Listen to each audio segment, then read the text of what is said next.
Maayong gabi sa ato mga tagbasbati. Ito, bagong paligo ang Biki. At dahil nga maulan, ito, nagpapatuyo ng aking hairline. Ito, habang kami ay nagtatambay dito sa loob ng aming bahay, kasi wala kaming magawa dahil basang-basa ang aming tahanan. Ang aking namang mga kasamahan sa loob ng bahay ay mga bahog bilat, kaya dito na lang nagpapakain ang aking kapatid sa kanyang anak.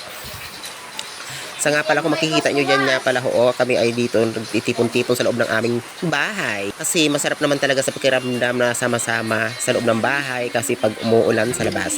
Ito nga na ito sa palabas na nga ako, wala kayong nakita, di ba? Black and white. Pero black lang talaga nakikita nyo. Ito tinawagan ko pa yung aking mga kapitbahay dyan. Kamusta kayo dyan? Kumakaway-kaway pa nga pala ako dyan sa aking mga neighborhood. At aking mga flowers nga pala ay nagmimulaklak na kayo sa aking bibig, samantala hindi ako nagsasarampot. Una ang kaganapan niya yung gabi. Bye-bye!